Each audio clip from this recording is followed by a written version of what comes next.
क्या अब जसप्रीत बुमराह भी होने वाले हैं ट्रेड? क्या दिया है हिंट? किस टीम में जाएंगे बताऊंगा इस वीडियो में। नमस्कार दोस्तों, मैं यश तिवारी, आप देख रहे हैं क्रिकेट फटाफट का 1105वां एपिसोड। आज 29 नवंबर की तारीख है और रोज की तरह आज भी आईपीएल को लेकर दिन भर की 10 बड़ी खबरें आपकी स्क्रीन पर हम परोसेंगे।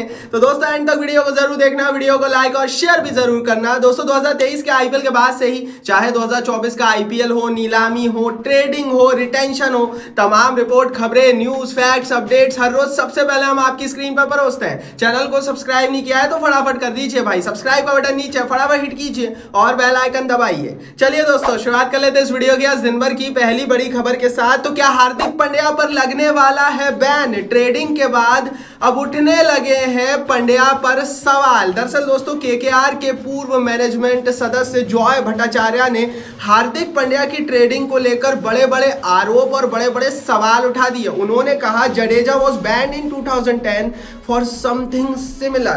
उन्होंने दोस्तों पूरा डिटेल में समझाया है कि किस तरह से ट्रेडिंग होती है और क्यों पांड्या पर बैन लगना चाहिए। भट्टाचार्य ने कहा कि रविंद्र जडेजा ने सेम राजस्थान रॉयल्स के साथ 2010 में किया था। जडेजा ने राजस्थान रॉयल्स को छोड़ने की बात कही थी। ज्यादा पैसों के चक्कर में राजस्थान रॉयल्स की टीम जडेजा को छोड़ना नहीं चाहती थी, लेकिन जडेजा ने 2010 में राजस्थान रॉयल्स के ऊपर काफी दबाव बनाया था, जिसकी शिकायत राजस्थान रॉयल्स की टीम ने बीसीसीआई से कर दी थी। उसके बाद 2010 के आईपीएल में जडेजा के ऊपर 1 साल का बैन लगा था।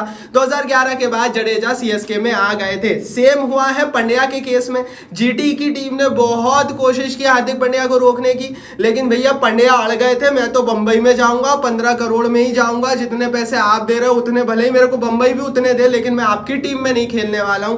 और सेम चीज 2010 में भी हुई थी। और भट्टाचार्य ने कहा कि 2010 में जडेजा छोटे प्लेयर थे तो उन पर बैन लगा दिया, लेकिन पांड्या बड़े नाम है इसलिए इनके ऊपर कार्रवाई नहीं की गई है। अब ये ट्रेडिंग सही हुई गलत हुई इस पर आप अपनी राय जरूर कमेंट बॉक्स में बताना, लेकिन जो थोड़ी सी भाई हल्की सी जो कह लेते सुगबुगाहट है वो मेरे को यही लगता है कि यार गुजरात टाइटंस की टीम भी 15 करोड़ दे रही थी, मुंबई भी 15 करोड़ दी है, तो आखिर ऐसी क्या मजबूरी थी कि पांड्या ने एकदम फुल ऑन बोल दिया कि नहीं भैया भले ही सेम प्राइस में पर मैं गुजरात में नहीं खेलूंगा। तो ऐसा क्या हुआ था ये सबको जानने का अधिकार है और मेरी राय भी है। बाकी इस पर आप भी अपनी राय कमेंट बॉक्स में जरूर लिखना। चलिए दोस्तों आगे बढ़ते हैं, यहाँ से बात कर लेते हैं दिन भर की दूसरी बड़ी खबर की। तो हसन अली ने आईपीएल में पाकिस्तानी खिलाड़ियों की एंट्री के ऊपर एक बड़ी बात और एक बड़ा बयान दे दिया है। हसन अली ने कहा है every player wants to play IPL, बहुत ग्लैमर है, बहुत पैसा है।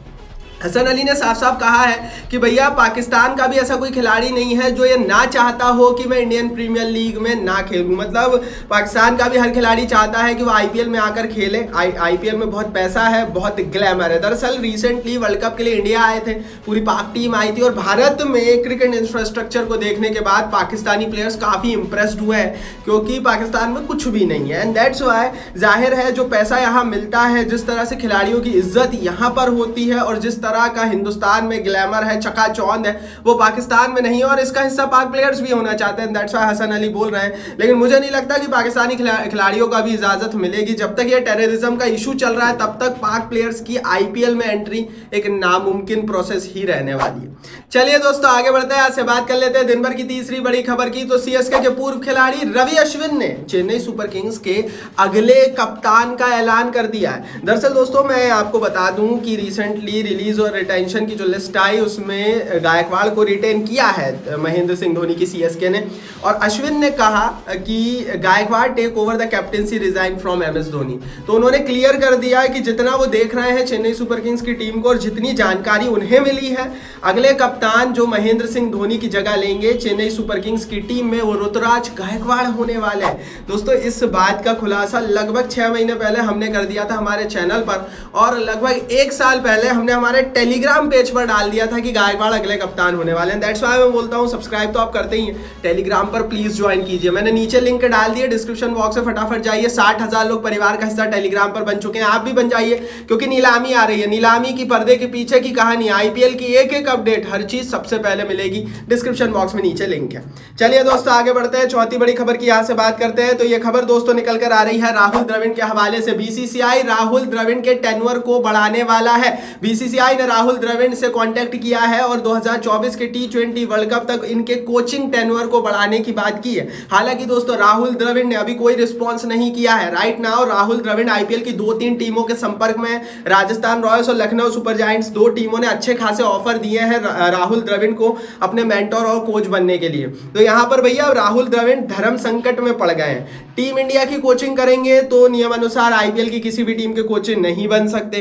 टीम इंडिया की कोचिंग करेंगे तो उतना पैसा नहीं मिलेगा जितना 2 महीने में आईपीएल की कोई भी टीम दे देगी। तो धर्म संकट में तो राहुल द्रविड़ है, लेकिन मेरे हिसाब से बेशक अभी तक उन्होंने कोई बयान दिया नहीं द्रविड़ ने, पर मुझे ऐसा लगता है कि द्रविड़ कंटिन्यू करेंगे, क्योंकि जहां तक मैंने द्रविड़ को भैया हमने देखा है, Rahul Dravid is a pure nationalist. उनका जो भारत के प्रति जो झुकाव है, टीम इंडिया के प्रति जो झुकाव है ना, वो बहुत ज्यादा है और मुझे नहीं लगता कि वो आईपीएल के चक्कर में टीम इंडिया की कोचिंग छोड़ेंगे। तो मेरी राय तो यही है, बाकी इस पर आप भी अपनी राय कमेंट बॉक्स में जरूर बताना। आगे बढ़ते हैं दोस्तों, यहाँ से बात कर लेते हैं दिन भर की 5 बड़ी रिपोर्ट की। तो एक खबर आ रही है ट्रेंट बोल्ट को लेकर। बोल्ट ने 440 बोल्ट का झटका दिया है पाकिस्तान सुपर लीग वालों को। इस बार पीएसएल के ड्राफ्ट का हिस्सा होने वाले थे, रजिस्टर करने वाले थे, पीएसएल में खेलने वाले थे। ट्रेंट बोल्ट काफी खुश था, पाकिस्तान क्रिकेट बोर्ड बड़े प्लेयर है, दुनिया के बड़े नाम है, पर अब रिपोर्ट आ गई है आईपीएल के रिटेंशन के बाद ट्रेंट बोल्ट पीएसएल 9 से बाहर हो गए हैं। उन्होंने रजिस्टर ही नहीं किया अपने आप को। दूसरी बड़ी चीज ये भी निकल कर आई है कि जो ट्रेंट बोल्ट है वो सिर्फ 2 लीगों में खेलेंगे, इंटरनेशनल लीग T20 जो कि यूएई में होती है, और एक हो गया अपना आईपीएल। तो सिर्फ 2 लीगों के लिए वो रेडी रहेंगे। उसके अलावा वो लिमिटेड ओवर क्रिकेट न्यूजीलैंड के हवाले से खेलेंगे। तो बोल्ट ने अपनी प्रायोरिटी बता दी है और नुकसान हुआ है हमारे पड़ोसी पाकिस्तान को। आगे बढ़ते भैया, बात करते हैं दिन भर की 6वीं बड़ी खबर की। तो एंडी फ्लावर जो कि रॉयल चैलेंजर्स बेंगलोर के रिसेंटली मेंटर कोच बने हुए हैं, उन्होंने जॉस हेजलवुड को रिलीज करने के पीछे का कारण बता दिया है। जॉस हेजलवुड जो कि ऑस्ट्रेलिया के बड़े प्लेयर हैं, आरसीबी की टीम का हिस्सा थे, जब रिलीज हुए तो विश्वास नहीं हुआ कि आखिर क्यों इतने बड़े खिलाड़ी को रिलीज किया गया। तो भैया बताया फ्लावर ने, Hazlewood has a baby on the way due in March. उन्हें बेबी होने वाला है मार्च में, एंड दैट्स व्हाई वो मार्च में उपलब्ध ही नहीं रहेंगे। तो यहाँ से एक चीज और क्लियर हो गई कि बेशक वो नीलामी में अपना नाम देंगे, लेकिन वो मोस्टली आईपीएल सीजन में उपलब्ध नहीं रहेंगे। वो हो सकता है लेटर ऑन अप्रैल के एंड में आईपीएल में एंट्री ले, and that's why Andy flower और रॉयल चैलेंजर्स बेंगलोर की टीम ने इन्हें बाहर करने का फैसला लिया। इनके स्थान पर एक बड़े पेसर के पीछे जाएगी। कल मैं आपको बता चुका हूं, पैट कमिंस के ऊपर अच्छी खासी बोली आरसीबी लगाने वाली है। चलिए दोस्तों आगे बढ़ते हैं, यहाँ से बात कर लेते हैं दिन भर की 7वीं बड़ी रिपोर्ट की। तो जसप्रीत बुमराह की ट्रेडिंग को लेकर अब बड़ी अपडेट आ गई यार। मुंबई वालों को समझ नहीं आ रहा, अभी पंड्या आए हैं तो खुश हो या फिर बुमराह का ये जो नया इशू क्रिएट हो गया उसको देखकर दुखी हो। दरअसल पूरा मसला ये है कि जसप्रीत बुमराह ने कल इंस्टाग्राम पर एक पोस्ट डाला जिसमें उन्होंने लिखा कि silence is the best answer. उसके बाद सोशल मीडिया पर कयास लगाए जाने लगे। पहला कयास ये लगाया जाने लगा और ये कहा जाने लगा र्यूमर्ड कि भैया उन्होंने अनफॉलो कर दिया है मुंबई इंडियंस को एक्स और इंस्टा पर।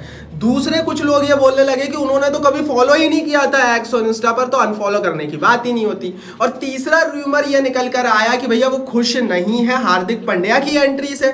हार्दिक पांड्या को 15 करोड़ में लाया गया और बुमराह को उनसे काफी कम पैसा मिल रहा है। बुमराह ने डिमांड की थी कि मुझे रिटेंशन में पैसा बढ़ाया जाए। तो ये 3 चीजों के कारण र्यूमर उठने लगे कि भैया अब silence is the best answer इन्होंने लिख दिया है, मतलब अब ये छोड़कर चले जाएंगे।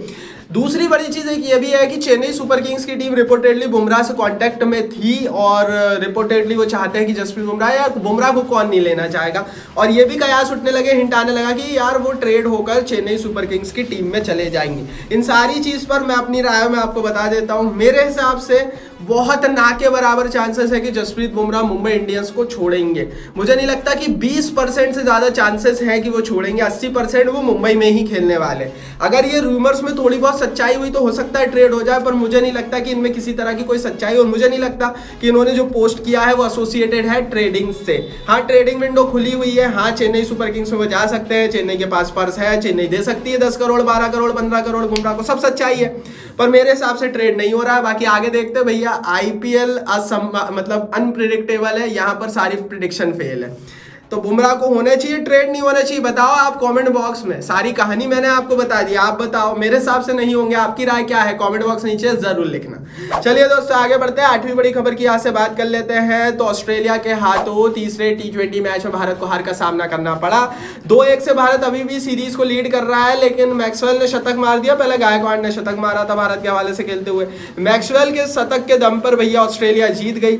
और ऑस्ट्रेलिया को कल के मैच में देखकर ऐसी थोड़ी सी याद आने लगी थी, जिस तरह से मैक्सवेल खेल रहे थे तो याद आने लगी थी वो वर्ल्ड कप फाइनल की, जो अभी तक शायद मैं तो नहीं भूल पाया हूँ। इंडिया हारा था, अच्छा नहीं लगा था उस दिन। तो जाहिर है कि ये सीरीज तो जीतना चाहिए यार, कुछ भी हो जाए, भले ही 3-2 से जीतो, भले ही 4-1 से जीतो, पर जीतना जरूरी है। लाइक बनता है टीम इंडिया के लिए। आगे बढ़ते हैं दोस्तों, 9वीं बड़ी रिपोर्ट की यहाँ से बात करते हैं। तो ये खबर दोस्तों दीपक चहर के हवाले से निकल कर आ रही है। दीपक चहर की टीम इंडिया में हो गई है वापसी। T20 सीरीज के लिए मुकेश कुमार की रिप्लेसमेंट के रूप में दीपक चहर की एंट्री हुई है। मुकेश कुमार इस समय पर्सनल रीजंस के चलते टीम इंडिया से बाहर गए हैं, तो अब भारत की स्क्वाड में हमें दीपक चहर खेलते हुए नजर आएंगे। 14 करोड़ रुपए में चेन्नई ने रिटेन किया है। T20 के one of the best no doubt player है। और सवाल उठ रहे थे कि आखिर क्यों दीपक चहर और युजवेंद्र चहल इन दोनों को बाहर क्यों बिठाया गया है, और इन दोनों के बारे में बीसीसीआई सोचता क्या है? क्योंकि सवाल जरूर है भाई, युजवेंद्र चहल को लेकर क्या सोच रहा है बीसीसीआई? क्या किसी फॉर्मेट में नहीं खिलाएगा? मुझे नहीं पता, आप इस पर बताओ। आगे बढ़ते हैं, 10वीं बड़ी रिपोर्ट की यहाँ से बात कर लेते हैं। तो एक खबर दोस्तों निकल कर आ रही है हर्षल पटेल को लेकर। आरसीबी ने 10.5 करोड़ के हर्षल पटेल को रिलीज किया था। हर्षल पटेल का बयान आया है, उन्होंने कहा है nothing in my mind only gratitude. तो भैया 3 सालों तक जो टीम आपको हर साल 10-10 करोड़ रुपए दे, 30 करोड़ दे चुकी है, उसको आप ग्रेटिट्यूड ही बताओगे, हाथी जोड़ोगे उसके सामने, उसकी बुराई तो करोगे नहीं कि मुझे क्यों रिलीज कर दिया। और पटेल ने भी यही बोला कि भैया बहुत थैंक यू कि आपने 3 सालों तक मुझे 10 करोड़ में सर्विसेज ली मेरी, और मुझे इतना काबिल समझा। तो जाहिर है अब आगे किस टीम में कहाँ कितने में बिकते हैं ये तो समय बताएगा। मेरे हिसाब से 7-8 करोड़ में इस बार भी बिकेंगे। ये थी दिन भर की 10 बड़ी खबरें। टेलीग्राम पर जरूर ज्वाइन कर लेना, link is in the description box. इस वीडियो को लाइक और कर दो शेयर, और चैनल को सब्सक्राइब नहीं किया तो सब्सक्राइब का बटन नीचे फटाफट हिट कर बेल आइकन दबाओ।